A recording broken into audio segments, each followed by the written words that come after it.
आइए,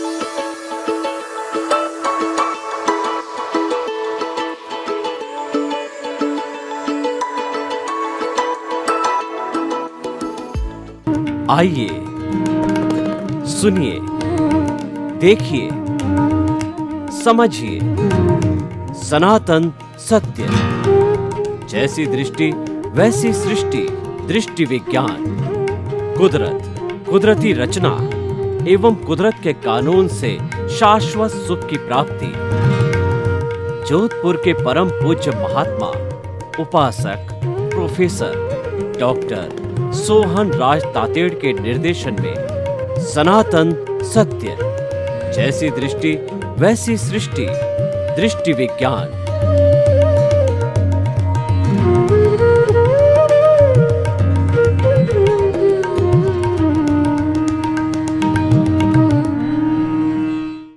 पर्यावरण दोहन के नुकसान, ये आज का हमारा विषय है, जो कि हमने आत्मविज्ञान कार्यक्रम के अंतर्गत रखा है। आत्मविज्ञान कार्यक्रम एक ऐसा कार्यक्रम है जो दृष्टि को सही करता है। जैसी दृष्टि वैसी सृष्टि बन जाती है, जैसी दिशा होती है वैसी दशा बन जाती है, जैसी नजर होती है वैसा नजरिया बन जाता है। और हमारा जो आत्मविज्ञान है उसके केंद्र में आत्मा है। आत्मा एक गुणों का पुंज है। जब गुण हमारे सामने रहेंगे तो हम गुणी बनेंगे, क्योंकि गुण गुणी से अलग नहीं रहता है, गुणी गुण से अलग नहीं रहता है। तो आत्मा यानी गुण, तो वो हमें इस पूरे एपिसोड से मिलते हैं और इसका हमारा बेस बनता है कि सही दृष्टि, सही सोच। यह इसका मतलब यह है कि राइट विजन, राइट थिंकिंग, ये साइंस ऑफ द सोल का मुख्य घोष। और प्रतिदिन हम नए नए विषयों के साथ में इसको प्रतिपादित करते हैं। तो जैसा कि मैंने बताया, आज का हमारा विषय है कि पर्यावरण दोहन के नुकसान। बहुत ही सुंदर विषय है कि सबसे पहले पर्यावरण किसे कहते हैं, इसको हमें बहुत अच्छी तरह से समझना है। क्योंकि पर्यावरण को अगर हमने समझ लिया तो इसका अर्थ यह है कि हमारा सारा वातावरण जिसके अंदर हम जीते हैं, जिसके अंदर हम अपना निवास करते हैं, हम ही नहीं, पूरे 84 लाख जीवित प्राणी जो निवास करते हैं, उन सब के स्थान को पर्यावरण कहा जाता है। ये पर्यावरण पेड़ से, पौधों से, मनुष्यों से, जानवरों से, वाइल्ड एनिमल से, और नदी से, पानी से, और पहाड़ों से, और सब अपनी जितनी भी प्राकृतिक छटाओं हैं उससे ये पर्यावरण बनता है। ये पर्यावरण अकेले व्यक्ति का नहीं है, ये किसी अकेले की बपोती नहीं है, ये तो सबके लिए बना है। जितने भी प्राणी इसके अंदर जीवन यापन करते हैं सबके लिए बना है। जब कोई चीज सबके लिए बनती है तो सबका दायित्व होता है उस चीज का बिगाड़ न करे। जैसे मैं आपको एक उदाहरण दूं कि हम परिवार के साथ रहते हैं, परिवार का हमारा मकान होता है, जॉइंट फैमिली होती है। उस जॉइंट फैमिली के अंदर हर एक के अपने अपने कमरे होते हैं और कुछ कॉमन होते हैं। जो हमारा भोजन कक्ष होता है वो कॉमन होता है, किचन होती है वो कॉमन होती है, और भी कई चीजें कॉमन होती है। तो हम सबका जो पारिवारिक सदस्यों का दायित्व है कि उनकी स्वच्छता बनाए रखें, क्योंकि स्वच्छता के लिए कहा गया है कि cleanliness is next to godliness. ईश्वर क्या है? स्वच्छता का नाम ही ईश्वर है, क्योंकि ईश्वर को स्वच्छता पसंद है। हम अगरबत्ती क्यों जलाते हैं, हम धूप क्यों जलाते हैं? देवता को प्रसन्न करने के लिए वो जलाते हैं, ताकि देवता हमारी मनोकामना पूरी करे, देवता हमको प्रसन्न रखे, देवता की हमारे पर कृपा बनी रहे। तो मैं कह रहा था कि हम एक समूह में रहते हैं, पूरे समूह का दायित्व है, एक एक व्यक्ति का दायित्व ये है कि जिस जगह हम रहते हैं उस जगह की हम साफ सफाई रखें। इसीलिए कहा गया है एक कुत्ता भी अपने स्थान को साफ करके बैठता है, उसका दायित्व है। तो ये हम सबका दायित्व, और सबसे ज्यादा दायित्व किसका है कि इस प्रकृति के अंदर 84 लाख जीवा योनि के अंदर मनुष्य योनि ऐसी है जो फुली डेवलप्ड है, फुली कल्चर्ड है, और वो फुली जो है ज्ञान वाला है। क्यों कि उसके पास के अंदर डेवलप्ड इंद्रियां हैं, उसके पास डेवलप्ड मन है, डेवलप्ड बुद्धि है, डेवलप्ड चित्त है और साथ साथ में डेवलप्ड अहंकार भी है। वही खराब कर रहा है। व्यक्ति को बिगाड़ने वाला, पर्यावरण को बिगाड़ने वाला, प्रकृति को बिगाड़ने वाला वो अहंकार है। अहंकार के सदस्य है क्रोध है, मान है, माया है और लोभ है। ये सारा मोह का जगत है। इस मोह के जगत के अंदर ये वट वृक्ष है। इस वट वृक्ष के अंदर सारी बुराइयां हैं। एक तो अच्छाई का संसार होता है और एक बुराई का संसार होता है। मोह के अंदर हमारी भारतीय संस्कृति के अंदर 18 तरह के पापों का वर्णन किया गया है। प्रणति पाप, मर्शावाद, अदत्ता दान, मैथुन, परिग्रह, क्रोध, मान, माया, लोभ, राग, द्वेष, कलह, अभ्याख्यान, पैशून्य, पर परिवाद, रति अर्थी, माया, मर्सा और मिथ्या दर्शन और शल्य पाप है। ये सारे जो है ये हमारे दोष है, ये हमारे पाप है, ये हमारे बुराइयां हैं। ये सब मोह से जुड़े हुए हैं और मोह का जो प्रतिनिधित्व या मोह का दूसरा नाम जो ज्यादा प्रचलित है वो राग द्वेष है। तो मैं बात कर रहा था पर्यावरण की कि पर्यावरण को शुद्ध रखना, शुभ रखना, अच्छा रखना है वो हर प्राणी का दायित्व है जो इसमें जीवन में जो यहाँ पर जीवन यापन कर रहा है। ये सबको बांट बांट के करना चाहिए, चाहे सफाई का काम हो, चाहे हमारे इस पर्यावरण के अंदर प्राणी हैं गण, उनकी अनावश्यक हिंसा न की जाए, उनको कष्ट नहीं दिया जाए, क्योंकि हम दुख नहीं चाहते तो दूसरों को दुख हम देने का क्या अधिकार है। और हम सुख चाहते हैं तो आप दूसरों को सुख दीजिए। बिल्कुल, ये तो एकदम कुदरत का कानून है। ये सनातन सत्य है कि दुख देने से दुख होता है, सुख देने से सुख होता है। तो हम सुखी क्यों ना दें? हम दुखी नहीं होना चाहते, दूसरे को दुखी क्यों करें? तो ये सारी बातें पर्यावरण के साथ जीने वाले लोगों से संबंधित बताई। अब मैं ये आ रहा हूं कि पर्यावरण का दोहन हो रहा है। पर्यावरण के दोहन का अर्थ यह है कि हमारा पर्यावरण जो 5 भूतों से बना हुआ है, पृथ्वी, जल, अग्नि, वायु और आकाश, एक एक का मैं बताना चाहूंगा कि किस तरीके से एक्सप्लॉइटेशन हो रहा है, ओवर एक्सप्लॉइटेशन हो रहा है, and that is causing A trouble to the persons who are living in this cosmos. That is unbalance in the nature. And who is creating the unbalance? Man is creating the unbalance because he is over exploiting the environment, over exploiting the nature. That is why there is imbalance in the nature, and that imbalance causes problem. Imbalance causes imbalance, and that causes this calamities, adverse calamities, which is giving harm to us, which makes our life miserable. तो मैं ये कहना चाह रहा हूं कि ये पर्यावरण का दोहन कौन कर रहा है?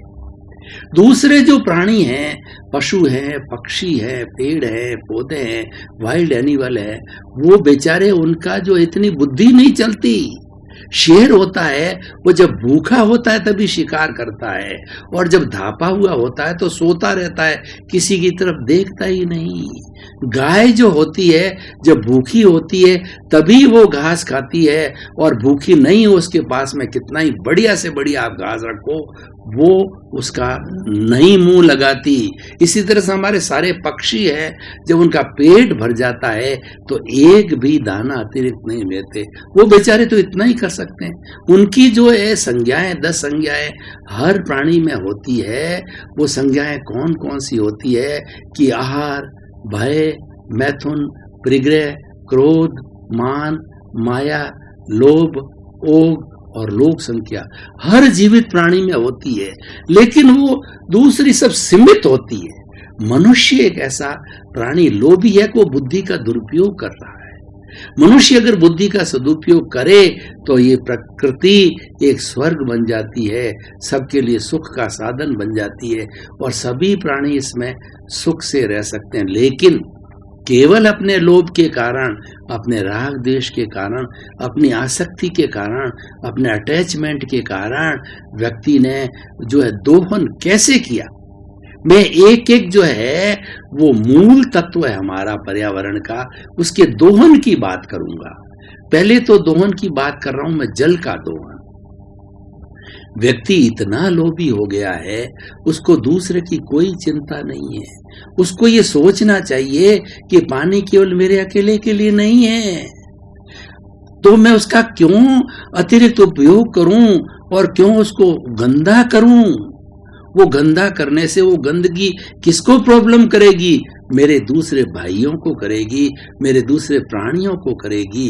देखिए, व्यक्ति अतिरिक्त लोभ के कारण आजकल ऐसे कल कारखाने लगा रहा है कपड़े की रंगाई का, छपाई का और लेदर का, कि उसके अंदर बहुत से जो है वो टॉक्सिक एलिमेंट्स पानी के साथ चले जाते हैं, जो कि हमारी बॉडी को डैमेज करते हैं, हमें बीमार करते हैं। और वो सारा जल है, वो कारखानों का दूषित जल है, कपड़े की रंगाई छपाई का, केमिकल का, वो जाकर के परकोलेट होता है, कहीं न कहीं गिरता है, तो आखिर परकोलेशन होकर जमीन में जाएगा। कोई उड़ेगा तो नहीं, वो पानी में जाकर के घुल जाएगा। जैसे कि एक जहर की बूंद को हम पानी की गिलास में अगर हम घोल देते हैं और पी लेते हैं तो व्यक्ति मर जाता है। उसी तरह से ये घुलनशील तत्व है केमिकल्स, जो कि उसके अंदर पानी के साथ मिल जाते हैं और वही दूषित पानी हम मिलते हैं। हमें पीलिया होता है, कई तरह की बीमारियां हो रही है, और उस खराब पानी को पीने से आज जो है नपुंसकता आ रही है, आज बच्चों का स्वास्थ्य गिर रहा है। सारा क्योंकि जल है हमारे जीवन की सबसे प्राइम आवश्यकता है। हमारे शरीर में 60% जल की आवश्यकता है, और ये 60% पानी से ही शरीर बना हुआ है। पृथ्वी के अंदर 75% पानी है और 25% ही लैंड है, लेकिन पानी अधिकतम खारा है, पीने का पानी बहुत कम है। आज प्रॉब्लम ये हो गई, ये पूरे विश्व की बात कर रहा हूं, कि जो ड्रिंकिंग वाटर है वो बहुत शुद्ध अवस्था के अंदर बहुत ही कम लोगों को मिल रहा है, और उसको कम लोगों को मिलने के कारण बहुत से लोग हैं कई तरह की बीमारियों से ग्रसित हो गए हैं, और मनुष्य का जीवन जो है वो खतरे में पड़ गया है। दूसरा, पानी का अतिरिक्त दोहन हो रहा है। व्यक्ति को अपनी स्नान करने के लिए, बाथरूम के लिए, किचन के लिए और फ्लश के लिए वो कितना पानी का दुरुपयोग करता है। जहां पर 1 लीटर पानी की आवश्यकता हो तो सैकड़ों लीटर पानी बहाया जाए। आखिर पानी आएगा कहां से? हमारे जमीन के अंदर ड्रिंकिंग वाटर सीमित है। हमारे वैज्ञानिक लोग ये कह रहे हैं कि 2 महायुद्ध लड़े गए, और तीसरा अगर ईश्वर करे कि महायुद्ध ना हो, और अगर ये तीसरा महायुद्ध होगा तो ये पानी के लिए लड़ा जाएगा।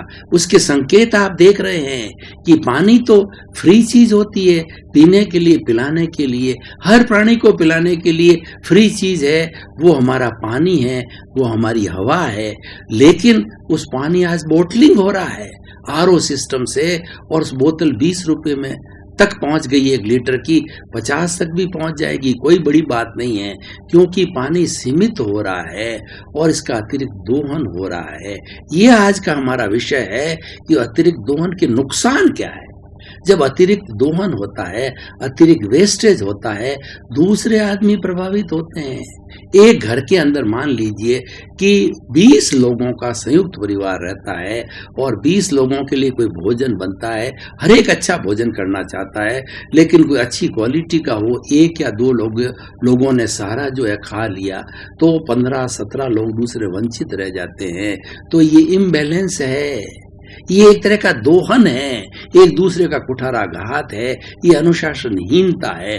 वही अनुशासनहीनता हम इस पर्यावरण का दोहन करके कर रहे हैं, और उसके पीछे कारण ये है कि व्यक्ति का लोभ है, क्योंकि व्यक्ति बुद्धि का दुरुपयोग कर रहा है। वो अपना व्यक्तिगत लोभ करके अपने इंद्रिय सुखों को जुटाता है, अच्छा भवन बनाता है, और बैंक बैलेंस है, ज्वेलरी है, ऐश है, आराम है, गाड़ी और घोड़े है। एक एक व्यक्ति जो है हजार लोगों की सुख सामग्री को जो है इकट्ठा कर लेता है। हालांकि इसके लिए जो है वो ईश्वर भी न्याय करता है कि उसके रेड पड़ जाती है और उसको खुद को बीमारी आ जाती है और सरकार उसको ले लेती है या लुटेरे लूट लेते हैं। ये बैलेंस का, प्रकृति का अपना नियम है। परंतु वो दोहन क्यों करे? प्रश्न ये है कि व्यक्ति को दोहन नहीं करना चाहिए, तो जल के दोहन की बात हो गई। उसी तरह से हम पृथ्वी के दोहन की बात कर रहे हैं कि आदमी का आजकल लोभ किस कदर पहुंच गया है। मकराना की खाने खोल दी है, हर चीज की खान खुद गई है, क्योंकि वो प्राकृतिक संपदा भीतर से आती है। भीतर से जो हीरा आता है, पन्ना आता है, माणक आता है, मोती आता है, सोना आता है, चांदी आती है, ये पृथ्वी के गर्भ की आती है। तो पृथ्वी के गर्भ को बींद दिया है, प्रकृति के गर्भ को जो है वो छलनी छलनी कर दिया। आज पृथ्वी माँ करा रही है कि उन्होंने, व्यक्ति ने अपने स्वार्थ के लिए 1000-1000, 2-2000 पेट्रोलियम के लिए 5-5,000, 10,000 फुट गहरे जो है ड्रिलिंग पॉइंट बिठा दिए, समुंदर के अंदर बिठा दिए हैं। तो उससे क्या हो रहा है कि इसे प्रकृति का दोहन हो रहा है, एक्स्ट्रा दोहन हो रहा है, और एक्स्ट्रा दोहन होने से उसकी सेंटर ऑफ ग्रेविटी डिस्टर्ब हो गई है। पृथ्वी हर एक चीज की सेंटर ऑफ ग्रेविटी है। हम सीधे सीधे चल रहे हैं, इसका मतलब हमारी सेंटर ऑफ ग्रेविटी सही है जब हम सही सही चल रहे हैं, और सेंटर ऑफ ग्रेविटी जब हमारी डिस्टर्ब हो जाती है, हम फिसल जाते हैं, हम गिर जाते हैं और हमारे फ्रैक्चर हो जाता है। सेंटर ऑफ ग्रेविटी डिस्टर्ब नहीं होनी चाहिए। ये अतिरिक्त दोहन करने से, पृथ्वी के अंदर अतिरिक्त खड्डे खोदने से, चाहे माइंस के लिए हो, चाहे जो है पेट्रोलियम के लिए हो, चाहे पानी के लिए हो, जितना गहरा गहरा इसका दोहन किया जा रहा है, इसकी सेंटर ऑफ ग्रेविटी डिस्टर्ब हो गई है। और जब पर्यावरण की और नेचर की सेंटर ऑफ ग्रेविटी डिस्टर्ब हो जाती है, उसके अतिरिक्त दोहन करने से ये इसका नुकसान क्या होता है उससे, उसे देखिए सुनामी आती है, और उसके साथ के अंदर जो है हमारा अतिवृष्टि होती है, अनावृष्टि होती है, और भूकंप आता है, अर्थक्वेक आता है, महामारी आती है, बहुत से नुकसान हैं, क्योंकि हमने दोहन किया, हमने उसको अनबैलेंस बनाया। देखिए, किसी व्यक्ति को हम कष्ट देते हैं तो हम बलिष्ठ व्यक्ति है, हमने जोर से घूंसा मार दिया, लेकिन अगर वो निर्बल है तो भी वो कोशिश करेगा कि उसका प्रतिकार करने के लिए जितनी उसकी ताकत है उस ताकत से हमारे वो घूंसा मारेगा। तो जब हम प्रकृति को इतना इतना दोहन कर रहे हैं, इतना छीजत कर रहे हैं, तो वो भी हमें घूंसा क्यों नहीं मारेगी? वो हमें घूंसा इसलिए मार रही है कि आज उस महामारी में इतने लोग मर गए, और आज भूकंप के अंदर इतने जन और धन की हानि हो गई, सुनामी के अंदर इतना धन और जन की हानि हो गई, अतिवृष्टि में इतने जन और धन की हानि हो गई, अनावृष्टि से जो है अकाल पड़ गया, इतने लोग मर गए, इतने प्राणी मर गए, और इतना जो नुकसान हो गया। तो ये सारी बातें, और फसल होती है, टिड्डी आ जाती है, और भी कई चीज आती है। ये भी सारा क्या है कि टिड्डी कहाँ से आती है? पृथ्वी के गर्भ से आती है, वो भी इसका दोहन करने से, उसमें छेद करने से भीतर से आती है। तो हम ये कह रहे थे, ये हो गया जल का दोहन, और दूसरा पृथ्वी का दोहन, तीसरा अग्नि का दोहन होता है। अग्नि हमारे शरीर के लिए आवश्यक है, और अग्नि का हम इस कदर से दोहन कर रहे हैं, फैक्ट्रियों में स्टील बनाने के अंदर, हमारे कोयले के कारखानों के अंदर, और पेट्रोलियम के लिए इतना इतना अग्नि का दोहन हो रहा है, एक्स्ट्रा ली जा रही है कि जो हमारी प्रकृति के अंदर अग्नि की मात्रा है वो समाप्त हो रही है। अग्नि हमारे शरीर के लिए भी चाहिए, जठरा अग्नि होती है, वो भोजन को पचाती है, ये भी जठरा अग्नि है, हमको पर्यावरण से मिलती है। जैसे धूप है सूरज की, उससे हमको विटामिन डी मिलता है, उससे हमारी जठरा अग्नि जो है मजबूत होती है। तो हम जब दोहन करते जाएंगे अग्नि का, जो सबके लिए आवश्यक है, तो दोहन करने से क्या होगा, उसकी मात्रा की कमी हो जाएगी। जब अगर हमारा जो है भोजन का स्टॉक समाप्त होगा तो क्या होगा, हम भूखे मरेंगे, पानी नहीं होगा तो प्यासे मर के हम चले जाएंगे। तो इसीलिए ये बेसिक एलिमेंट सबको चाहिए, लेकिन दोहन करते जा रहे हैं। ये नुकसान एक का नहीं है, ये नुकसान पूरी मानव जाति का है, मानव जाति का नहीं, ये पूरी जातियां जो इस पर्यावरण में जीवन यापन कर रही है, जो हम मानते हैं 84 लाख जीवा योनि वो उत्पत्ति स्थान है, लेकिन प्राणियों की संख्या असंख्य है, अनंत है, वो गिनती नहीं की जा सकती है, उन सबको कष्ट होता है। तो पृथ्वी का जल का, अग्नि का और वायु की बात कीजिए, बड़ी भयंकर दोहन हो रहा वायु का।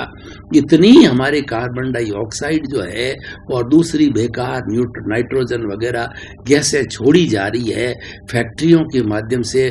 ऐसे ऐसे कल कारखाने हो गए हैं जो कि जैसे भोपाल के अंदर त्रासदी कांड हुआ था कि ऐसी गैस छोड़ दी कि कई कई लोग मर गए, क्योंकि हमको तो प्राणवायु ऑक्सीजन चाहिए और गंदी गैस हमारे आएगी तो व्यक्ति क्या करेगा, मरेगा। तो इसीलिए ये हमारा वायुमंडल आज इतना दूषित हो गया है। आप दिल्ली को देखिए, दिल्ली के अंदर श्वास लेना मुश्किल हो गया है। मेट्रोपॉलिटन सिटी में दिल्ली का नहीं है ये हाल, पूरे हिंदुस्तान के हर बड़ी सिटी, मेट्रोपॉलिटन सिटी का ये हाल होने वाला है, क्योंकि कार्बन डाइऑक्साइड की मात्रा बहुत ज्यादा बढ़ गई है। और उस कार्बन डाइऑक्साइड की मात्रा बढ़ने से क्या हुआ है कि ओजोन छतरी होती है O3, जो कि सूर्य की किरणों को, जो परा बैंगनी जो किरणें हैं वो कि हमारे लिए बहुत बड़ी हानिकारक है, उसको O3 ओजोन छतरी रोकती है। लेकिन कार्बन डाइऑक्साइड की मात्रा इंसान ने इतनी छोड़ दी अपने जो है वो आसक्ति के कारण या अपने लोभ के कारण कि उन्होंने उस छतरी के अंदर छेद कर दिया है।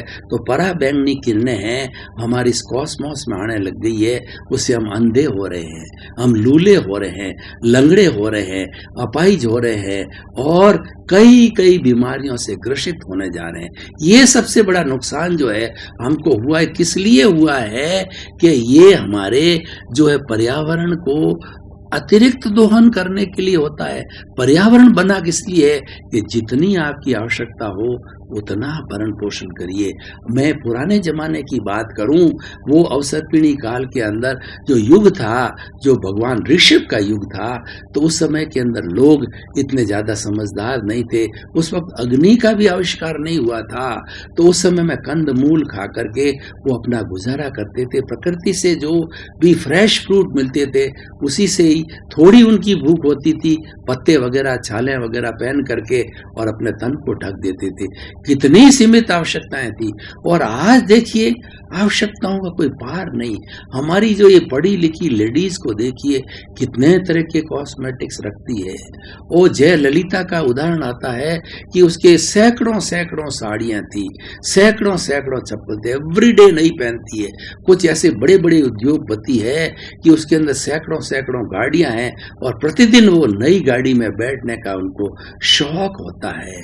तो ये सब क्या है, ये प्रकृति का दोहन है और इसका नुकसान। भाई और बहनों, आपका बहुत बहुत धन्यवाद। आप इस हमारे कार्यक्रम साइंस ऑफ द सोल, आत्मविज्ञान को बराबर देखते रहिए। इसको देखने से आपकी बुद्धि जो है सद्बुद्धि बनेगी। आपको कुछ ऐसे सूत्र मिलेंगे जिससे आपका मिथ्या दर्शन, आपकी रॉन्ग बिलीफ समाप्त होकर के आपको राइट बिलीफ, आपको सम्यक ज्ञान, सम्यक दर्शन मिलेगा और वो आपके जीवन के ऊपर मोक्ष की नींव लगाएगा। मोक्ष तो दूर की बात है, आपका जीवन आनंदमय होगा, मंगलमय होगा और सुखमय होगा और आप मनुष्यता को रियल एंजॉय करेंगे। आज व्यक्ति एक अप्राकृतिक होने कारण में वो एक मैकेनिकल हो गया है। रियल एंजॉयमेंट अगर लेना है तो आत्मविज्ञान कार्यक्रम को बराबर देखते रहिए। ये जो है हमारा सही दृष्टि, सही सोच, राइट विजन, राइट थिंकिंग।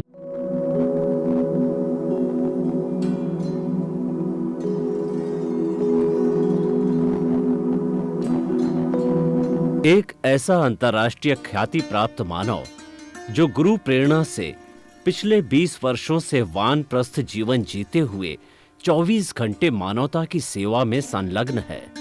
एक ऐसा मानव जो अभी राष्ट्रीय, अंतर्राष्ट्रीय टीवी चैनलों पर 7,500 एपिसोड के माध्यम से सनातन सत्य, आत्मविज्ञान एवं पुनरुत्थान व्यवहार एवं निश्चय जगत के जीवनोपयोगी विषयों पर हृदय स्पर्शी प्रवचन कर चुका है। उस मानव का नाम है महात्मा उपासक प्रोफेसर डॉक्टर सोहन राज तातेड़। प्रोफेसर तातेड़ द्वारा योग, दर्शन, शिक्षा विषयों पर रचित PhD स्तर के 250 शोध ग्रंथ भारत के 100 प्रतिष्ठित विश्वविद्यालयों में शोधार्थी पढ़ रहे हैं तथा वे सभी शोध ग्रंथ वहां की सेंट्रल लाइब्रेरियों में उपलब्ध हैं। महात्मा सोहन राज ने अभी तक हजारों स्कूलों, कॉलेजों, विश्वविद्यालयों एवं संस्थाओं में सेमिनार, वर्कशॉप, कैंप लगाकर लाखों विद्यार्थियों को योग, दर्शन, शिक्षा का प्रशिक्षण देकर उन्हें सुसंस्कारित किया। डॉक्टर तातेड़ ने भारतीय संस्कृति उत्थान के 4000 से अधिक समसामयिक विषयों पर आर्टिकल लिखकर ऑनलाइन जर्नल, पत्रिकाओं, वेबसाइट्स पर प्रकाशित किया, जिसका उपयोग लाखों पाठक कर रहे हैं। उपासक तातेड़ के 5000 से अधिक आज का सुविचार, आज का शुभ संदेश, आज का मंगल भावना योग आदि चिंतन websites, Twitter, blogger, Facebook, YouTube माध्यमों से लाखों लोग अपना जीवन निर्माण कर रहे हैं। मानवता के मसीहा ऐसे महामानव महात्मा सोहन राज तातेड़ के प्रोफाइल को अभी तक विश्व के 20 लाख दर्शक यूट्यूब पर, 12 लाख गूगल पर एवं लाखों दर्शक फेसबुक, ब्लॉगर, ट्विटर और इंस्टाग्राम पर देख चुके हैं।